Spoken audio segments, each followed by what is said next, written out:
Guy a été immergé assez tôt dans les principes du Corbusier. Encore jeune étudiant, il réalise à la demande de la Fondation les plans de la Villa Savoie.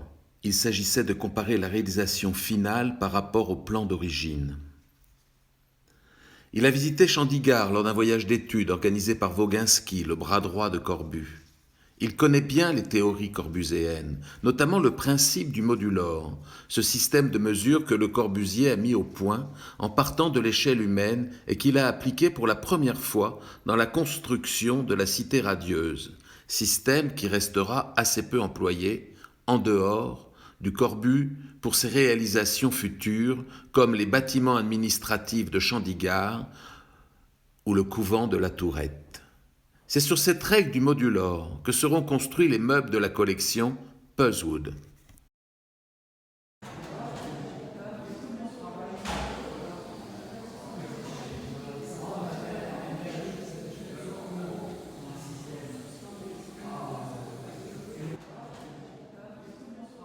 Guy et Nicole ont réalisé dans les années 68 une collection de meubles qui comprend quasiment de quoi meubler un appartement. Une grande table, un bureau, des étagères, un fauteuil, des tabourets, une table basse, etc. Le style est simple, lisse, minimaliste, droit, sans surcharge, sans sophistication, la définition même que Perriand donnait pour résumer ses idées sur l'aménagement. Le beau réside beaucoup plus dans la simplicité que dans la complexité et la dépense. Le principe: on découpe des formes dans une plaque de contreplaqué sans aucune chute. Chaque morceau doit constituer une partie du meuble. L'ensemble est assemblé en s'emboîtant ou à l'aide de quelques vis. Aucun rajout.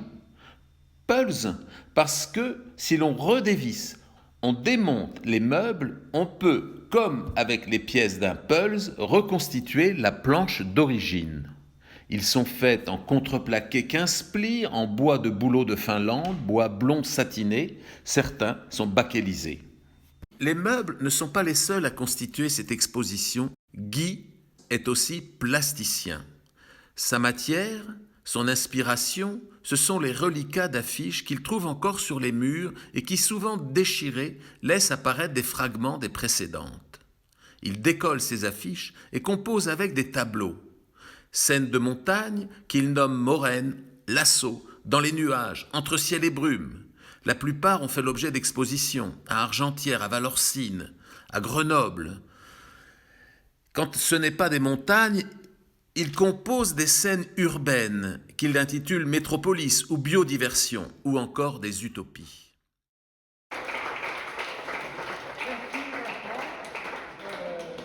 C'est vrai que ce retour, 20 ans, 30 ans après, ça a été une émotion assez forte pour moi.